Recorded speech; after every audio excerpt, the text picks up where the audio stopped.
हमेशा पहला सवाल होता है कि एक्ट्रेस कभी बनना था आपको, तो उसका आंसर है कि आप तो बहुत, आप 25 साल की हो, आपको क्या एक्सपीरियंस है लाइफ के बारे में। 12 साल की लड़की थी जिसने बोला कि वो काफ़ी शॉक में थी जब उसको अपनी पहली पीरियड जब आई कि उसने देखा कि उसका खून। मेरी फ्रेंड्स थी, वो सब डिलॉयट में, KPMG PwC में प्लेस हो गई। 2-3 साल बाद उनके लिंक्डइन पे अपडेट्स आते थे। हमने अभी तक सिर्फ 2 या 3 इवेंट करे थे, कोई पैसे नहीं थे।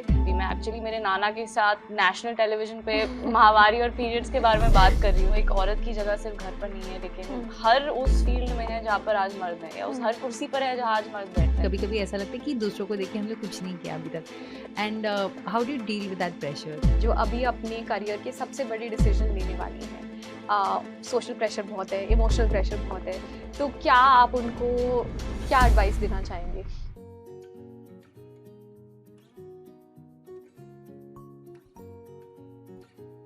Thank you so much, Navya, for joining us on our episode of फिर जिद्दी ही सही. I am very excited to have this conversation with you because मुझे cover करना है आपकी life के सारे dimensions, including where you were, how you were brought up, जो आप आज काम कर रही हैं gender rights के लिए. I think being another female entrepreneur, someone who's very interested in the social impact space, this is my most awaited conversation. So thank you so much once again for joining us. Thank you मुझे आप बुलाने के लिए, यहाँ पर आके अच्छा लग रहा है, इतने सारे लोग हैं यहाँ पे, यहाँ की एनर्जी बहुत अच्छी है, तो थैंक यू। एंड मैं भी आपके बहुत वीडियोस देखे मैंने जोश टॉक्स के, तो आपकी भी कहानी थोड़ा सा मैं भी जानना चाहती हूँ, तो मैं भी शायद थोड़े क्वेश्चंस आपको पूछूं तो ठीक है। ठीक है, सो नव्या हम शुरू करेंगे बिल्कुल बचपन से, राइट? एंड आप ऑफ कोर्स आप बच्चन खानदान में पली बड़ी हैं, एंड तो जब आप when you were growing up, तो आपके रोल मॉडल्स कौन थे घर में? किसी एक को चुनना बहुत मुश्किल होगा, क्योंकि आई थिंक मेरे पूरे परिवार में इतने सारे लोग हैं, इतने सारे कलाकार हैं। एक साइड की फैमिली एंटरटेनमेंट में है, दूसरी साइड की फैमिली एक्चुअली बिजनेस में है। आई थिंक क्योंकि मैं औरतों के लिए काम करती हूँ, तो आई वुड से कि मेरे जीवन में जो औरतें हैं, मेरी माँ, मेरी नानी, मेरी दादी और बुआ, आई थिंक ये 4 औरतें, मुझे लगता है कि उनसे मैंने इतना इंस्पिरेशन लिया है।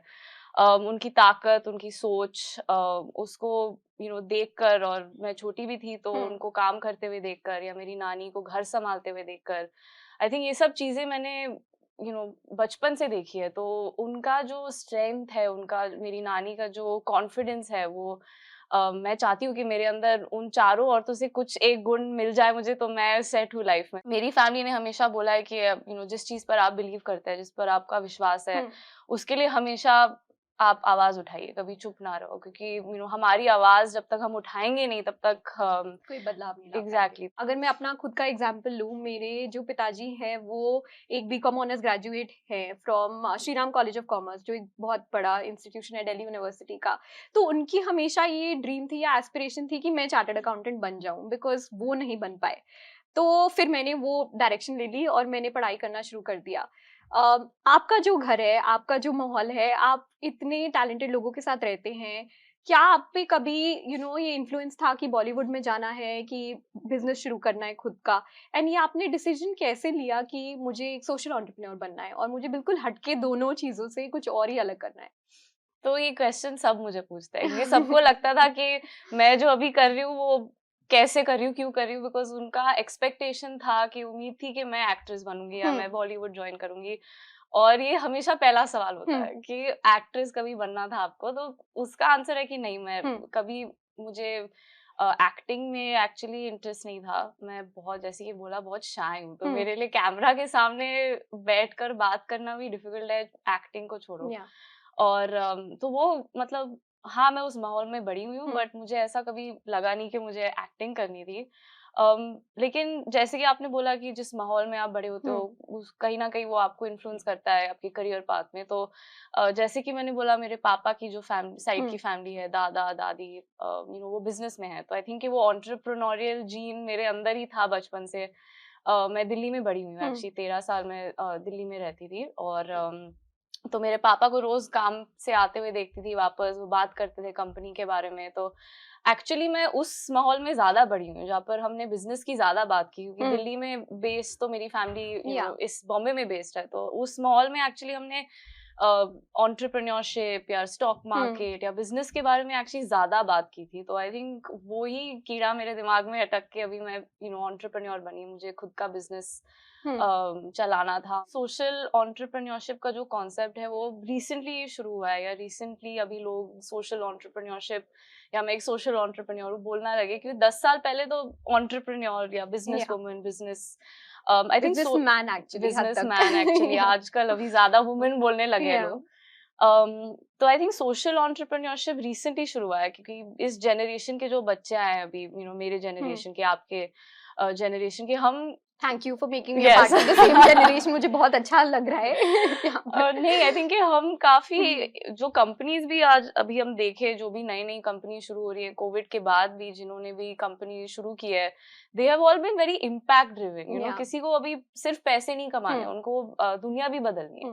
तो आई थिंक उसको लेकर आज सोशल एंटरप्रेन्योरशिप का वो टर्म जो है वो अभी सब लोग बोलने लगे। तो मैं भी आई थिंक उसी के लिए काम कर रही हूँ। आई डोंट थिंक कि प्रॉफिट या पैसों से दुनिया बदलने वाली है। आई थिंक कि हमारा जो प्रोडक्ट है या सर्विस है या ये इंटरव्यू है, जो भी हम काम कर रहे हैं, वो इन्फ्लुएंसर हो, डॉक्टर हो, बिजनेस का भी काम जो कर रहे हैं, आई थिंक कि जब तक वो लोगों की दिलों को ना छुए तो हमारा काम अधूरा रह जाएगा, वो पूरा कभी नहीं हो सकता। एक मोमेंट था एक्चुअली, जब 3 साल पहले हमने जब प्रोजेक्ट नवीली, जो मेरे एनजीओ का नाम है, शुरू किया था, तो हमने एक्चुअली मेंस्ट्रुएशन या माहवारी के विषय से शुरू किया था ये जर्नी। और अभी आकर हम एंटरप्रेन्योरशिप और लीगल अवेयरनेस और बाकी अभी वर्टिकल्स में भी चले गए, लेकिन शुरुआत माहवारी से हुई थी। बिकॉज मैं एक्चुअली एक स्कूल में गई थी एक बार, 12-13 साल की लड़कियां थी और हम एक वर्कशॉप कर रहे थे वहां पर, जहाँ पर हम माहवारी के बारे में बात कर रहे थे, जैसे कि हाइजीन या सैनिटरी पैड्स या माहवारी के दौरान हाइजीन कैसे मेंटेन करते हैं, जानकारी जो हमें एक्चुअली स्कूल में नहीं दी जाती है। मुझे तो नहीं याद है कि मैं जब स्कूल में थी तो मुझे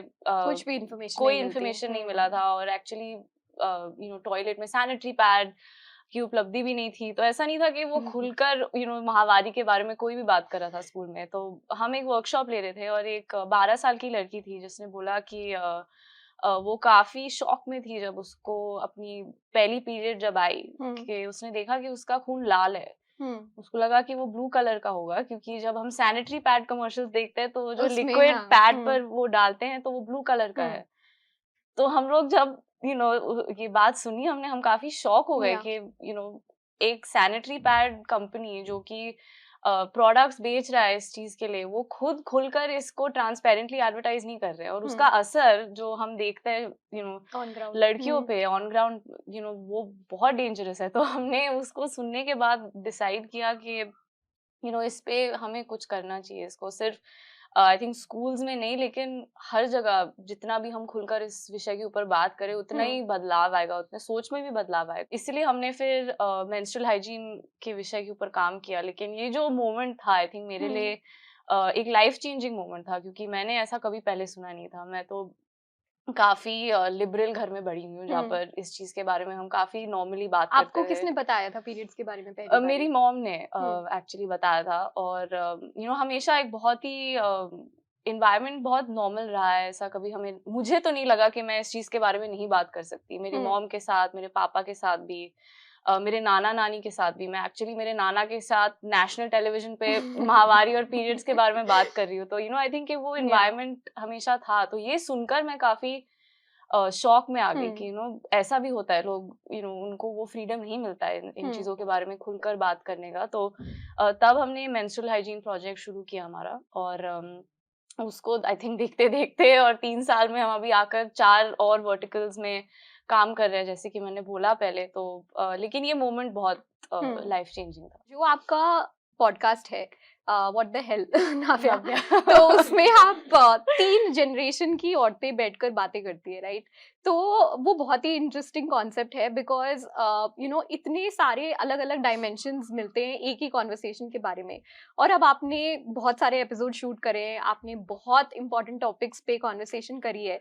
तो आपको क्या लगता है कि इन 3 जनरेशंस में सबसे बड़ा डिफरेंस क्या है, इन ओपिनियन और इन अ पॉइंट ऑफ व्यू? तो पहले तो मैं इस टाइटल का थोड़ा मैं आपको समझाती हूँ कि इसका नाम व्हाट द हेल नव्या क्यों रखा है हमने, क्योंकि सब पूछते हैं कि ये थोड़ा अतरंगी नाम है तो इसको क्यों रखा है आप लोगों ने। तो एक्चुअली हम जब रिकॉर्डिंग्स कर रहे थे और हमने 1 महीना रिकॉर्ड किया था 10 एपिसोड, और हर रिकॉर्डिंग में ये जो फ्रेज है व्हाट द हेल नव्या मेरी माँ और मेरी नानी ने शायद 10 बार बोल दिया था। तो एंड में जब हम पहुंचे कि इसका नाम क्या रखे, तो उन्होंने बोला कि सबसे ज्यादा तो आपने यही बोला है तो इसको ही नाम रख लो। तो आई थिंक वहां से हमने डिसाइड किया कि इसका नाम व्हाट द हेल नव्या रखेंगे।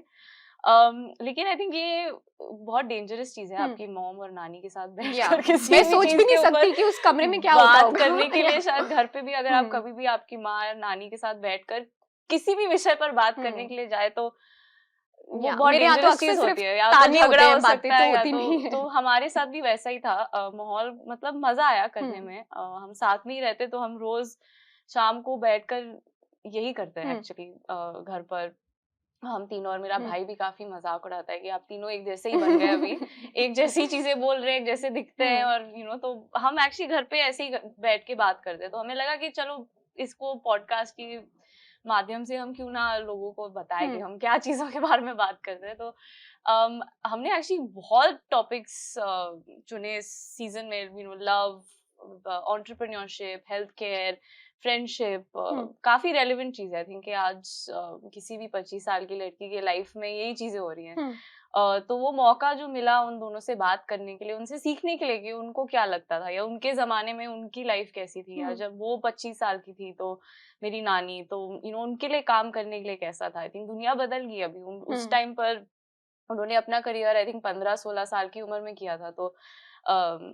तो अभी वो जो बदलाव आए, उन सब चीजों के बारे में सुनकर, बात कर आई थिंक मुझे तो बहुत ज्ञान मिला। डिफरेंस एक्चुअली सरप्राइजिंगली मुझे दिखा नहीं। आई थॉट कि होगा बड़ा डिफरेंस।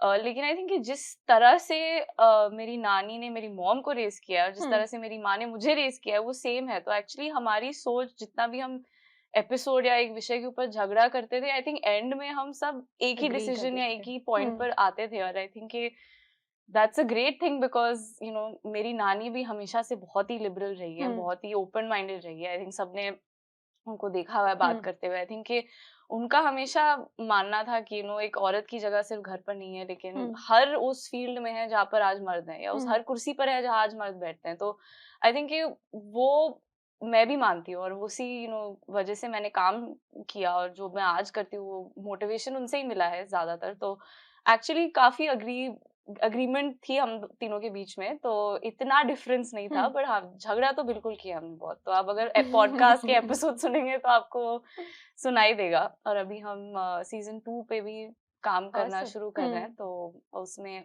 और भी आप झगड़ा देख सकते हैं हम तीनों के बीच में। Got it. मैंने आपका एक कंटेंट पीस सुना था या देखा था जहाँ पर आपने ये मेंशन किया है कि जो घर का बजट है वो आप संभालती हैं। एक्चुअली इसको समझाने के लिए मैं एक चीज जो मेरी नानी ने मुझे बताया था 1 साल पहले, और जो मुझे हमेशा याद है, कि उन्होंने बोला कि औरतें सबसे बेस्ट एंटरप्रेन्योर्स हैं। क्योंकि आप एक कंपनी की सीईओ को देखो, जो शायद एक एडवर्टाइजिंग एजेंसी या एक बैंकर, जो भी सीईओ है, आप उनको कंपेयर करो एक हाउसवाइफ से, तो हाउसवाइफ सबसे बढ़िया सीईओ निकलेगी। क्योंकि उनका जो काम है घर पे वो इक्वल है कंपनी चलाना। मतलब पूरी परिवार का स्केड्यूल देखकर, खाना टाइम पर, मतलब सब्जी में निगोशिएट करके प्राइस, कांदा का सबसे बेस्ट प्राइस, उनके पास ये सारे स्किल्स हैं। और तो नानी ने मुझे एक्चुअली बताया था कि हम औरतों के पास ये स्किल्स मतलब जन्म से है हमारे पास। ये जो management skills, time management, multitasking, emotional intelligence skills के बारे में मैंने थोड़ी देर पहले भी बात की थी। आई थिंक कि वो हमारे अंदर है। मेरी माँ ने भी ऐसा ही किया मेरे और मेरे भाई के बीच में। आई थिंक कि हम दोनों के बीच में वो रिस्पॉन्सिबिलिटीज इक्वली स्प्लिट हुई है, फाइनेंसिंग की या बजटिंग की। हम दोनों अभी अपना खुद का पैसा कमा रहे हैं, तो उसका वैल्यू समझना और उसका रिस्पॉन्सिबिलिटी उठाना पूरी परिवार के लिए। जो मेरा भाई करता है वो मैं भी करती हूँ, और जो मैं करती हूँ मेरा भाई भी करता है। कि मैं फाइनेंसिंग संभाल सकती हूँ घर के, लेकिन अगर मेहमान आ रहे हैं तो वो भी चाय बना के दे सकता है मेहमानों को। तो आई थिंक कि वो रिस्पॉन्सिबिलिटीज इक्वल हो गई हैं, और कोई जेंडर डिफरेंस नहीं है कि आप लड़की हो तो आप यही काम कर सकते हो, या आप एक लड़का हो तो आप आपका यही रिस्पॉन्सिबिलिटी है। तो वो हमारे घर में इक्वली स्प्लिट हुआ है, जो कि बहुत अच्छी चीज है। आपने बहुत on ground impact already create करा है, और आप अब जुटी हुई हैं कि मुझे इसी पे काम करना है। तो वो एक लॉन्ग टर्म विजन क्या है जो आप चेस कर रही हैं? तो पहले तो अभी तक कुछ नहीं किया है मैंने, अभी बहुत कुछ करना बाकी है। और सिर्फ मैं अकेली नहीं, लेकिन आई थिंक हम सबको मिलकर इस पर काम करना है, नहीं तो कुछ बदलाव नहीं आ पाएगा। बट मुझे शुरू से लगता है कि लाइफ ने मुझे बहुत दिया है। मेरे जीवन में टचवुड मुझे बहुत कुछ अपॉर्चुनिटीज मिली हैं। मैं एक बहुत अच्छी फैमिली से आती हूँ, और आई थिंक कि जो अपॉर्चुनिटीज मुझे दी गई हैं और जो प्रिविलेज मेरे पास है, आई थिंक कि वो एक मुझे जिम्मेदारी है कि इसके साथ कुछ करना है, कि सिर्फ मेरे लिए नहीं रखना है, इसको हम बांट कर मिलकर कैसे शेयर कर सकते हैं। तो आई थिंक कि वो मेरा मोटिवेशन है कि इसको सिर्फ मेरे लिए रखकर तो कुछ होने नहीं वाला है, हमको इसको साथ में मिलकर पूरी दुनिया में फैलाना है। तो वो आई थिंक मेरा रोज का मोटिवेशन है, जो मुझे रोज सुबह उठाता है।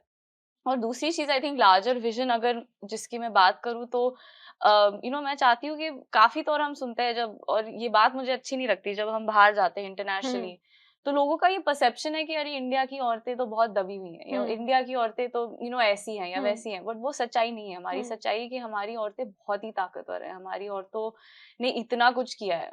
हमारी पहली फीमेल एस्ट्रोनॉट चांद तक चली गई है। तो आई थिंक कि हमारी औरतों की कहानियां इतनी सारी हैं, तो हम ये पहुंचाए कैसे दुनिया तक, हम ये परसेप्शन कैसे चेंज करें कि एक्चुअली रियलिटी ये नहीं है कि इंडियन महिलाएं बिल्कुल सही है, वो काम कर रही है, वो आज जो स्टॉक्स की सीईओ है, या आज सीए बन गए हैं। तो ऐसी जो परसेप्शन जो इंटरनेशनली है इंडिया के बारे में, आई थिंक कि वो मुझे बदलना है। वो मेरा विजन है कि मैं इन कहानियों को, आरती की कहानी या इतनी औरतों की कहानियां जो जिनके साथ मैं रोज काम करती हूँ, उसको मैं दुनिया तक कैसे ले जाऊं, उनको हम ये मिलकर परसेप्शन कैसे बदले कि एक्चुअली इंडिया एक रोल मॉडल है, कि औरतों को अगर देखना है तो परफेक्ट वुमेन, देन इंडिया में आकर देखो कि हम सब कर सकते हैं। हम घर भी संभाल सकते हैं, बिजनेस भी संभाल सकते हैं, सब कुछ कर सकते हैं हम। तो ये आई थिंक वो मेरा विजन है। आई थिंक ये बहुत ही ज्यादा इंस्पिरेशनल है, बिकॉज जो आपने एक बात पहले बोली जो मुझे पर्सनली बहुत इफेक्ट करी, और मैं भी इसको मानती हूँ कि जो हमारा प्रिविलेज है वो हमारी रिस्पॉन्सिबिलिटी है। On that note I think अब हम ऑडियंस के क्वेश्चंस लेंगे, so let's start. So hi Navya, I am Pallavi Ahir Rao. And so जब मैं आने वाली थी, मैंने अपने फ्रेंड को बताया that I will be meeting you, and they were very excited, not because you belong to some great family, because of the work you do, and that is the power of social media. आप दोनों ने social media को बहुत effectively use किया है for working for a cause, किसी चीज पे अवेयरनेस फैलाने के लिए, to employ women. So I would like to ask you all that we all have our opinions and we all want to create an impact. So people like us, how can we use social media in order to voice our own opinions and bring it out to the world? अगर आपको कोई भी tool मिलता है, it's sort of in your control how you use it, right, for the positive और for the negative. और अगर आप सोशल मीडिया को भी देखो तो अक्सर लोग फेम चेज कर रहे होते हैं, और ज्यादातर फॉलोअर्स कैसे मिलते हैं? एंटरटेनमेंट के थ्रू मिलते हैं। तो बहुत लोग सिर्फ एंटरटेनमेंट और मसाला का यूज करते हैं ताकि उनको फॉलोअर्स मिले, बट जब वो इन्फ्लुएंसर बन भी जाते हैं फिर भी वो अपनी कंटेंट स्ट्रैटेजी चेंज नहीं करते, बिकॉज जो उनकी ऑडियंस है उनको सिर्फ एंटरटेनमेंट चाहिए। तो आई थिंक ये decision as individuals and as influencers आपको पहले लेनी है कि जो आपने अपना इन्फ्लुएंस बनाया है या जो आपने माध्यम क्रिएट करा है, क्या आप उसको पॉजिटिवली यूज कर सकते हैं कि नहीं यूज कर सकते। एंड आई थिंक कि आजकल ना ये चेंज बहुत आ रहा है। जैसे हम एंटरप्रेन्योरशिप के बारे में भी जब बात कर रहे थे, आप रील ही बना रहे हैं, आप म्यूजिक भी सेम ही यूज कर रहे हैं, बट जब आप वहां पर अपनी उंगलियां पॉइंट कर रहे हैं तो वो जो 4 चीजें लिखी हैं वो एक कॉज के बारे में भी हो सकती हैं। सो ऐसी जो छोटी छोटी चीजें हैं, राइट, वो हम कर सकते हैं ताकि हम एक वाइडर ऑडियंस तक पहुंचे। और सेकंड चीज ये है कि इंट्यूटिवली जो हम एज ह्यूमन बींग्स हम लोग अच्छा करना चाहते हैं, हम लोग अच्छा सोचते भी हैं, बट जब हम जिंदगी की रेस में घुल जाते हैं तब हम भूल जाते हैं। तो कभी कभी हमारा जो ऑथेंटिक सेल्फ है उसी को हम बाहर नहीं लाते सोशल मीडिया पे, बिकॉज हम हमेशा ये बनने की कोशिश कर रहे हैं कि हम कोई थर्ड पर्सन के व्यू में कुछ ज्यादा अच्छा दिखे। बिकॉज लाइक मैंने भी ये देखा है, काफी सर जो मेरे दोस्त हैं, अगर हम रूम में होते हैं तो वो बहुत बात करते हैं जेंडर राइट्स के बारे में, और वो एडवोकेट बहुत करते हैं, और डिनर टेबल पे भी बहुत कॉन्वर्सेशंस होती है, बट जब एक सोशल स्टैंड लेना होता है, जब कुछ गलत हो रहा होता है, जब ट्विटर पे आप देख रहे हो कि कुछ वायरल हो रहा है, तब आप कुछ नहीं बोलते। तो I think as conscious citizens वो एक कॉल लेना बहुत जरूरी है कि आप कब तक चुप रहोगे एंड सोशल मीडिया को अच्छी तरह कैसे यूज करना शुरू करोगे। सोशल मीडिया की वजह से अभी सबको एक आवाज मिल गई है। आई थिंक इस देश के कोने कोने से अभी लोग सोशल मीडिया पे हैं और वो पोस्ट कर रहे हैं अपनी लाइफ के बारे में। तो आई थिंक कि लाइफ के साथ साथ अगर आप कुछ कॉज में बिलीव करते हैं या कॉज को सपोर्ट करना चाहते हैं, किसी की कहानी शेयर करना चाहते हैं, तो आई थिंक कि वो हमें करना चाहिए। क्योंकि आज मैं रील्स पे रैंडम लोगों के प्रोफाइल पे देखकर कुछ देखती हूँ और उसका देखने का मुझ पर क्या असर है वो सिर्फ मुझे पता है ना। तो अगर हम किसी चीज़ के बारे में बात कर रहे हैं, किसी विषय के बारे में, किसी कॉज के बारे में, मूवमेंट या एक कहानी शेयर करना चाहते हैं, तो आई थिंक कि वो इम्पैक्ट जो लोगों को देखने से मिलता है वो बहुत बड़ा इम्पैक्ट है, और उसका रिकल इफेक्ट जो सोसाइटी में आता है वो हमें बाद में पता चलता है। तो अगर आप कुछ चीज में बिलीव करते हैं तो बिल्कुल आपके प्लेटफॉर्म को यूज करिए उस चीज के बारे में अवेयरनेस लाने के लिए, या लोगों को सेंसिटाइज करने के लिए उस चीज के बारे में, क्योंकि आई थिंक कि वो आगे जाके बहुत काम में आएगा। और शायद जो आधा हम इरिटेटिंग चीजें सोशल मीडिया पे देखते हैं वो थोड़ा कम भी हो जाएगा। तो आई थिंक कि वो सबको कोशिश करना चाहिए। Hi Navya, hi Supriya. I am CA Subhi Gandhi. So one question I have is, what was one major challenge that you faced throughout this journey in these 3 years? और एक और चीज़ है, बहुत बार ऐसा होता है कि फीमेल्स बहुत फियर्स में रहती है, they want to do it but कहीं ना कहीं से जजमेंट के डर से या फिर कंपैरिजन, खुद ही कंपेयर करने लग जाते हैं। तो how to deal with that kind of emotion, because that is something finances भी उसमें हेल्प नहीं करेंगे, that is something on the mental level. So what is your advice to them? तो पहली चीज आई थिंक कि ये सिर्फ मैं, आई एम श्योर कि आप सब ने फेस किया होगा कि और मुझे तो बहुत ये एक्चुअली मैं 3 साल से जब मैंने शुरू किया था काम करना, मैं आई थिंक 21-22 साल की थी। तो एक चीज जो मैं बार बार सुनती हूँ कि आप बहुत यंग हो, आपके पास एक्सपीरियंस नहीं है, आप इतनी कम उम्र में इतने सीरियस चीजों के बारे में बात कर रही हो, health care, legal awareness, domestic violence. आपने कभी डोमेस्टिक वायलेंस फेस नहीं किया तो आप कैसे बात कर सकती हो इन चीजों के बारे में? तो वो हमेशा उठ जाता है कि एक क्वेश्चन आता है कि अरे आप 25 साल की हो, आपको क्या एक्सपीरियंस है लाइफ के बारे में, तो आप कैसे इन चीजों के बारे में काम कर सकती हो? तो मैं हमेशा सोचती हूँ कि अरे मैं अगर 80 साल तक रुक जाऊं कुछ करने के लिए तो दुनिया का क्या होगा अगर हम सब हमारी एटलीस्ट मेजोरिटी इस देश की 80% जो लोग हैं हमारी एज ग्रुप के हैं ना, 20 से 30 के साल में, अगर हम सब अभी 50 साल तक वेट कर ले कुछ करने के लिए, तो ये पीढ़ी का क्या होगा, इस जनरेशन का क्या होगा, बदलाव कौन लाएगा? और आई थिंक कि अगर इतने सारे लोग हमारे देश में इस उम्र के हैं तो हम क्यों नहीं बात करें उन चीजों के बारे में? हमारे लिए तो ये पॉलिसीज बन रहे हैं, हमारे लिए ही तो ये एक एड हमारे लिए बन रहा है। तो अगर हमारा एक ओपिनियन है उसके बारे में, एक्सपीरियंस हो या ना हो, हमारा हक बनता है उस पर बात करने का। तो आई थिंक कि उसको कॉन्कर करने के लिए मैंने खुद को रिमाइंड किया कि अरे नहीं, मैं 25 साल की हूँ और एक्चुअली इस देश के 80% लोग मेरे एज के होंगे या मेरे एज के करीब होंगे। तो अगर मुझे इस पर बात करनी है तो मेरा हक बनता है इस पर एक ओपिनियन देना, या इस किसी कॉज के लिए लड़ना है तो मेरा हक बनता है। वन फॉलोअप क्वेश्चन इज, आपने बताया था कि there was a moment when you felt कि अभी तो बहुत कुछ करना बाकी है। So how do you deal with the pressure? Do you feel pressurise कि आपने बहुत बड़ी रिस्पॉन्सिबिलिटी ले ली है या फिर बहुत कुछ? So I just wanted to know your perspective कि कभी कभी ऐसा लगता है कि दूसरों को देख के हमने कुछ नहीं किया अभी तक, and how do you deal with that pressure? I think pressure सिर्फ ये है कि मतलब कुछ करना है लाइफ में, उसका प्रेशर है। टाइम नहीं है हमारे पास, हमें लगता है कि जिंदगी बहुत लंबी है लेकिन टाइम ही नहीं है। जब तक आप कुछ कर लो, 2 साल बाद आप 50 साल के हो गए, तो टाइम इतनी जल्दी चला जाता है कि आई थिंक उसका ही प्रेशर है कि टाइम कम है और करना इतना कुछ है। तो आई थिंक वो प्रेशर आता है कि अरे मेरे पास सिर्फ 24 घंटे है दिन में, मैं इतना कुछ कैसे करूं, मुझे बहुत कुछ करना है लेकिन उसके लिए टाइम नहीं है। तो आई थिंक उसी का बस प्रेशर है लाइफ में। एंड आई थिंक जो नव्या बोल रही है ये एक्चुअली पॉजिटिव प्रेशर है। जो इसी का ऑपोजिट होता है वो होता है कि जब आप लोगों से कंपेयर करना शुरू कर देते हैं, राइट, और फिर वो नेगेटिव प्रेशर बन जाता है। जब हम अपनी एज ग्रुप में देखते हैं तो मुझे याद है कि मैंने कॉलेज के बाद कैंपस प्लेसमेंट नहीं ली थी, जो कि बहुत ही मतलब उस टाइम में बहुत ही बड़ी चीज थी इवन फॉर माय फैमिली कि क्यों नहीं आपने किया, स्पेशली बिकॉज मैं भी सीए के लिए प्रिपेयर कर रही थी। तो फिर जो मेरी फ्रेंड्स थी वो सब डिलॉयट में, केपीएमजी, पीडब्ल्यूसी में प्लेस हो गई। 2-3 साल बाद उनके लिंक्डइन पे अपडेट्स आते थे, हमने अभी तक सिर्फ 2 या 3 इवेंट करे थे, कोई पैसे नहीं थे। तो वो आप कंपेयर करना शुरू कर देते हो ना, फिर वो आपको अंदर ही अंदर खा जाता है।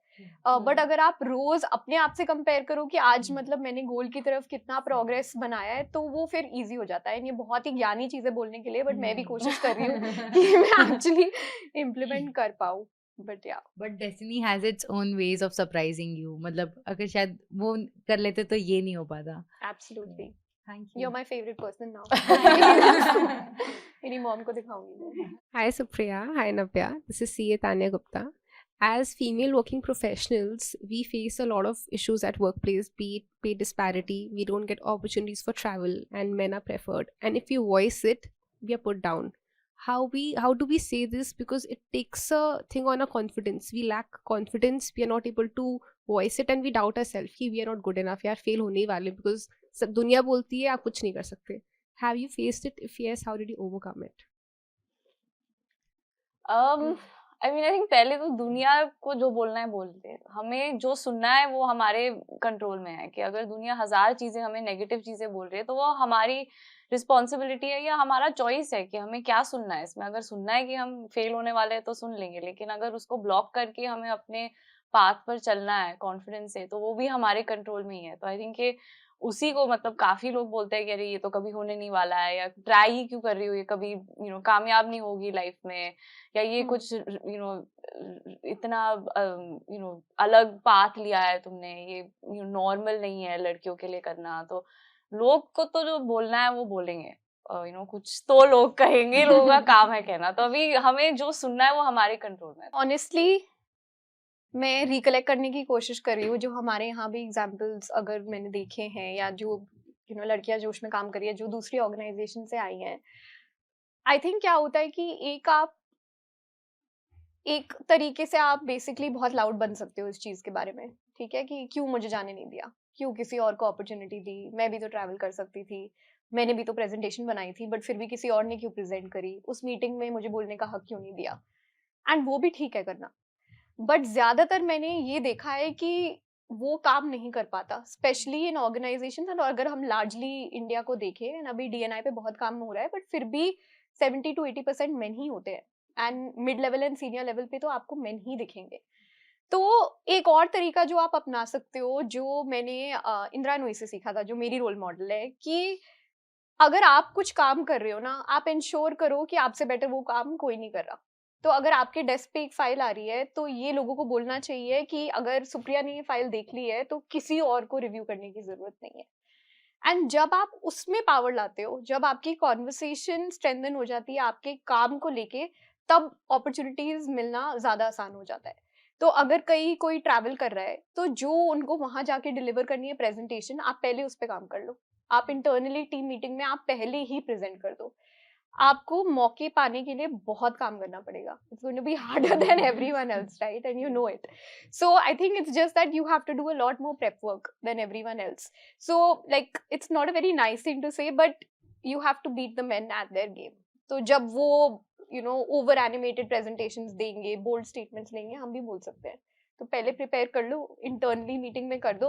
एंड HR से हमेशा दोस्ती बनानी बहुत जरूरी है, बहुत हेल्प करता है. Like my best friend is also our HR in the organisation, because सबका सब कुछ पता चल जाता है कि क्या हो रहा है. तो HR को दोस्त बना लो.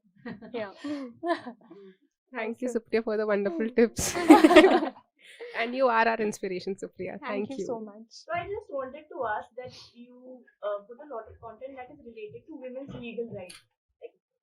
Like how did you get started and why did you get started? एक होता है ना स्ट्राइकिंग पॉइंट कि ये चीज थी. तो आई थिंक मेरी जो एक फ्रेंड थी कॉलेज में, उसके साथ ऑनलाइन साइबर बुलिंग का कुछ हुआ था, एंड वो मेरे पास आई थी पूछने के लिए, उसको बताने के लिए एक्चुअली कि ऐसा हुआ है मेरे साथ. और मुझे खुद नहीं पता था कि मैं उसको क्या बोलूं. मुझे खुद नहीं पता था कि अगर इसको इसको कहीं पुलिस में FIR करना है, जो I didn't know the process my self. मुझे खुद नहीं पता था कि मेरे राइट्स क्या है ऑनलाइन सिक्योरिटी को लेकर. लाइक किसी ने मुझे कुछ बोल दिया है ऑनलाइन तो उसको कंप्लेन कर भी सकती हूँ, मुझे इसकी भी जानकारी नहीं थी. तो मुझे लगा कि अरे अगर कोई मेरे पास आए तो मुझे जानना तो चाहिए कि मैं हेल्प कैसे कर सकती हूँ, किसी को एडवाइस कैसे दे सकती हूँ. तो वहां से वो आइडिया आया कि सिर्फ ऑनलाइन छोड़ो, मुझे बेसिक राइट्स के बारे में भी नहीं पता है. एज अ सिटीजन काफी चीजें ऐसी जो मुझे नहीं पता है कि अगर कोई मेरे पास आए पूछने के लिए तो मुझे जानना चाहिए. तो वहां से ही वो शुरू हुआ. Please don't put this on roll. एक मतलब just to add to my own experience, तो मेरी जो सिबलिंग है उसका डिवोर्स हुआ था. It was like it's still in process. So I was in the court और हम लोग फैमिली कोर्ट के बाहर थे. And there were so many women I spoke to कि क्या केस है आपका, क्या केस है. And I realized कि women didn't know क्या rights है, क्योंकि ऐसे cases थे जहाँ पे the men was asking for alimony and they didn't know कि क्या करना है. And the most difficult part is legal consultation कैसे करना है. So I think it's a very good initiative. I really तो appreciate. हमारे प्रोजेक्ट के थ्रू एक्चुअली अगर किसी का भी कोई भी लीगल क्वेरी हो, लाइक डिवोर्स से लेकर प्रॉपर्टी राइट्स या सेक्सुअल हरासमेंट या जो भी हो, across any legal query that you have, हमारे पास लीगल कंसल्टेंट्स हैं, लॉयर्स हैं, तो वो आपको फ्री लीगल एडवाइस देंगे. तो आपका जो भी प्रॉब्लम है, आप साइन अप करके एक सेशन बुक कर सकते हैं हमारे लॉयर्स के साथ, और वो आपको आपके सिचुएशन के मुताबिक बताएंगे कि आपके राइट्स क्या है. और अगर आप एक लॉयर ढूंढ रहे हैं तो आपको एक लॉयर के साथ कनेक्ट भी कर देंगे. तो वही इस प्रोजेक्ट का था, क्योंकि काफी तौर क्या होता है कि it's very expensive legal consultations and एक लॉयर को हायर करना. तो इसी वजह से हमने इसको फ्री ऑफ कॉस्ट रखा है. तो न्यायदी है नाम हमारे प्रोजेक्ट का. तो हम actually free mental health counselling and legal services free of cost provide करते हैं. क्योंकि काफी सिचुएशंस में जो लोग सेक्सुअल हरासमेंट के बैकग्राउंड से आते हैं, वो सिर्फ लीगल हेल्प ऑफ कोर्स है, बट वो बहुत ट्रॉमा से भी आते हैं. तो उसको हम कैसे सपोर्ट कर सकते हैं, और एक लीगल एक्शन लेने के लिए भी थोड़ा मोटिवेशन, कॉन्फिडेंस की जरूरत है. तो इसलिए हमने दोनों को मिलकर ये प्रोजेक्ट का प्रोजेक्ट शुरू किया था. तो अगर कभी आपकी फ्रेंड या आप किसी को भी जानते हैं जिनको एक legal consultant free of cost, तो आप इस सर्विस को यूज कर सकते हैं हमारे प्रोजेक्ट को. तो हम बहुत कंपनीज के साथ CSR फंड्स के साथ काम करते हैं, ऑर्गेनाइजेशंस जिनको डोनेट करना है, एनजीओज को. तो आई थिंक उनके फंड्स को यूज करके हम फिर इन प्रोजेक्ट्स को फंड करते हैं. तो मैंने आपका काम बहुत क्लोजली देखा है, और मुझे एक चीज़ जो उसमें बहुत इंटरेस्टिंग लगती है, जो शायद हमारी भी आइडियोलॉजी है एट जोश, इसकी हम हमेशा सेंसिटाइजेशन और अवेयरनेस से शुरू करते हैं. किसी भी कॉज के बारे में पहले हम बहुत अवेयरनेस फैलाते हैं, फिर हम जाके ऑन ग्राउंड उसके सोल्यूशंस को इम्प्लीमेंट करना शुरू करते हैं. सो दैट जो पूरा अप्रोच है ना, कि मीडिया को यूज़ करो, सोशल मीडिया को यूज़ करो, get enough people to talk about it, and फिर जाके एक एक्शन पे लोगों को ड्राइव करो. तो वो मॉडल मैंने काफ़ी सिमिलर पाया, नॉट जस्ट जो आपका काम है महावारी को लेके, but also with respect to legal rights. So if you can just talk through कि आप किस किस विषय पे अभी काम कर रहे हैं, एंड कैसे आप मीडिया को या सोशल मीडिया को यूज करते हैं उनके बारे में और बात करने के लिए. तो प्रोजेक्ट नवेली जो कि एनजीओ है, उसमें 4 वर्टिकल्स हैं. तो पहला है हेल्थ केयर. तो इस पे हमने सबसे ज्यादा आज तक तो महावारी एंड पीरियड्स, मेंस्ट्रुअल हाइजीन के ऊपर काम किया है. सेकेंड वर्टिकल है एंटरप्रेन्योरशिप, औरतों के लिए बिजनेस रिसोर्सेज, या अगर एक एंटरप्रेन्योर को हम कैसे सपोर्ट कर सकते हैं. फंडिंग के अलावा और भी बहुत कुछ चीजें होती हैं एक एंटरप्रेन्योर की लाइफ में, आपको भी पता होगा. सिर्फ फंडिंग और पैसों दे के काम खत्म नहीं होता हमारा जो तब शुरू होता है. एग्जैक्टली शुरू तब होता है, और उसके लिए एक इकोसिस्टम चाहिए, एक सपोर्ट सिस्टम चाहिए. तो एंटरप्रेन्योरशिप के विषय पर हम ये काम करते हैं. तीसरा है लीगल अवेयरनेस. मुझे लगता है कि औरतों को छोड़ो, हम सबको अपने अधिकारों का तो ज्ञान होना चाहिए. हमें पता होना चाहिए कि हमारे लीगल राइट्स क्या हैं, whether that's cyber rights, online rights. अभी सोशल मीडिया पे काफी चीजें होती है, साइबर बुलिंग या ये सब. तो उनका हमारे राइट्स क्या, हम अगर एक सिचुएशन में है जहाँ हमें हमारे हक के लिए लड़ना है, तो वो कैसे करें. तो आई थिंक लीगल अवेयरनेस का जो प्रोजेक्ट है, वो उसमें भी हम बेसिकली नॉलेज, इंफॉर्मेशन देते हैं कि हमारे लीगल राइट्स क्या हैं. और चौथा है एजुकेशन. आई थिंक कि आज तक मेरी जिंदगी में सबसे वैल्यूएबल चीज जो मुझे मिली है वो मेरी एजुकेशन है. तो आई थिंक कि वो बेस फाउंडेशन होता है हर किसी चीज का. एंड आई डोंट मीन कि एजुकेशन मतलब एक फॉर्मल स्कूल का एजुकेशन. आई थिंक घर पे भी बहुत एजुकेशन मिलता है, जिंदगी से भी बहुत एजुकेशन मिलती है हमें. तो वो सबसे ज्यादा वैल्यूएबल चीज है. तो एजुकेशन पर भी हमने बहुत काम किया है. और एक्चुअली मैं बहुत बार बोलती हूँ कि एक डिग्री सिर्फ आज की दुनिया में काफी नहीं है एक जॉब दिलाने के लिए. आजकल 1000 बच्चे हैं जो यहाँ पर हमारे पास 5 CAs बैठे हैं, इतने सारे लोग डिग्रीज, कोडिंग सब कुछ कर रहे हैं. लेकिन हमें जो अलग बनाता है वो हमारे सॉफ्ट स्किल्स हैं, जैसे कि हमारी क्रिएटिविटी, इमोशनल इंटेलिजेंस, हम एक टीम के साथ काम कर पाते हैं या नहीं. आई थिंक ये स्किल्स आज की दुनिया में सबसे ज्यादा जरूरी हैं. और आई थिंक कि एम्प्लॉयर्स जो भी हैं, स्टार्टअप फाउंडर्स या कंपनी के हेड्स भी, आई थिंक कि वो ये स्किल्स ढूंढ रहे हैं अभी लोगों में कि डिग्री और हार्ड स्किल कोडिंग के अलावा आप और क्या ला रहे हैं कंपनी में. तो इन 4 वर्टिकल्स पे हमने अभी तक तो काम किया है 3 साल से, और आई थिंक इसी को ही ग्रो करना है। आई थिंक ये 4 बहुत इम्पोर्टेंट वर्टिकल्स हैं। आई थिंक के इन चारों को मिला के आई थिंक काफी कुछ बदलाव आ सकता है, हम सब अगर मिलकर काम करें इन चीजों पर। जिस ऑडियंस के लिए आप काम करते हैं उन तक पहुंचना, उनके लिए चीजें इम्प्लीमेंट करवाना, आई नो कि आप छोटे छोटे गाँव में जाके एक्चुअली रहती हैं फैमिलीज के साथ और गवर्नमेंट्स के साथ भी काम कर रही हैं, तो ये बहुत एक लंबी जर्नी है और ये बहुत डिफिकल्ट है। मतलब किसी भी तरह का सिस्टमिक चेंज लाना बहुत ही मुश्किल पाया जाता है, राइट? एंड लोग अपनी पूरी जिंदगी बिता देते हैं उसको करने के लिए। एंड आई नो कि आप में वो डीएनए है और वो चुल है और वो जिद है कि मैं तो ये पूरा करूंगी। बट ऐसी कोई स्टोरी या ऐसी कोई एक इम्पैक्टफुल स्टोरी जो आपको मोटिवेट करती है कि नहीं, मेरे को तो ये करना ही करना है। So any anecdotes of on ground, अगर कुछ बदलाव आप ला पाए और उसका इम्पैक्ट आपके ऊपर? अभी मैं मेरे बदलाव की बात नहीं करूंगी, लेकिन मैंने काफी लोगों के साथ काम किया अभी इन 3 सालों में, और मैं एक लड़की के बारे में एक कहानी शेयर करना चाहती हूँ जिसका नाम है आरती। वो मुलुंड में रहती है, एक्चुअली मुंबई में मुलुंड में एक चौल में रहती है वो। और उसने आई थिंक 8वीं स्टैंडर्ड तक पढ़ाई की, और फिर उसके बाद फाइनेंशियल रीजंस की वजह से वो अपनी पढ़ाई पूरी नहीं कर पाई, और उसकी फैमिली में भी बहुत कुछ हुआ था, तो उसकी वजह से वो उसको स्कूल छोड़ना पड़ा, और वो घर पर अपनी मॉम और अपनी फैमिली को सपोर्ट करती थी काम करके। और उसका हमेशा सपना था कि वो अपनी एजुकेशन पूरी करे, वो अपनी पढ़ाई पूरी करे, और उसको ये भी पता था कि जहाँ से वो आती है उसकी चौल में ऐसी बहुत सारी लड़कियां हैं जिनको वो मौका नहीं मिलेगा पढ़ने के लिए। तो एक्चुअली उसने 2 साल काम किया, और फिर 12th पास करके उसने अभी अपने चौल में एक स्कूल खोला है जिसका नाम है सखी। और हम काफी काम करते हैं मुलुंड इस स्कूल के साथ। तो उसकी जो स्टोरी थी कि उसने सोचा कि मुझे ये करना है, और मेरे अकेले करने से तो कुछ नहीं होने वाला है, मुझे ये सेम अपॉर्चुनिटी और लड़कियों को देना है। तो उसकी अभी सखी के स्कूल में आई थिंक 500 लड़कियां हैं जो उसी मुलुंड चौल के एरिया से आती हैं, और मतलब उनसे मिलकर ऐसा लगता है कि मतलब उनको स्कूल जाने की जरूरत ही नहीं है, वो इतने स्मार्ट है, इतने टैलेंटेड है, इतने एम्बिशियस है। और आई थिंक कि उनके अंदर जो कॉन्फिडेंस आया है वो सिर्फ आरती की वजह से आया है। और आई थिंक कि ऐसी औरतें बहुत इंपॉर्टेंट है, क्योंकि समाज में वो कॉन्फिडेंस और वो मोटिवेशन तब आएगा जब हम एक और किसी और को देखे वो करते हुए। एंड आई थिंक आरती ने वो कर दिखाया है, तो वो मेरे लिए आई थिंक आज तक की सबसे बड़ी मोटिवेशन है, और मैं उसके बारे में हर प्लेटफॉर्म पे बात करती हूँ, बिकॉज आई थिंक कि उसकी कहानी लोगों को सुननी चाहिए, क्योंकि उसने कुछ कमाल का किया है। आई थिंक कि अगर मैं उसका 1% भी कर पाऊँ लाइफ में, तो आई फील कि मैंने कुछ तो अचीव किया है। आई थिंक बदलाव का ये सबसे बड़ा मुहिम है, राइट? कि अगर आप किसी और को एक रोल मॉडल बना सकते हैं पूरे समाज के लिए।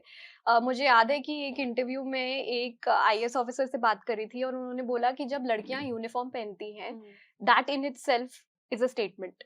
और जब आप एक यूनिफॉर्म पहन के ऑफिस में जाती हैं, तो जो घर वाले होते हैं वो फिर शादी के बारे में नहीं बात करते। वो बोलते हैं कि मेरी लड़की भी कैसे एक यूनिफॉर्म पहनेगी। एंड ऐसे ही रोल मॉडल्स को और हमें आई थिंक क्रिएट करना है, एंड आई होप कि conversations like this can also help do that. जो आप करिए सबसे इम्पोर्टेंट चीज है, क्योंकि आप लोगों की कहानियां बता रही हैं, और जिन लोगों को आप अपने शो पे इनवाइट करती, मैंने आपके प्रीवियस भी वीडियोस देखे, आई थिंक कि उन लोगों की कहानियां ही सुनकर हम जैसी लड़कियां, हम जैसे औरतें मोटिवेट होकर कुछ ज्यादा करें अपनी लाइफ में, या कुछ करना चाहे। तो thank you. Thank you so much. Thank you so much Navya. ये जो पिछला आधा पौना घंटा रहा है, इसमें मुझे खुद पर्सनली बहुत चीजें सीखने को मिली हैं about you, about your organisation, आपका जो डायनामिक है घर पे।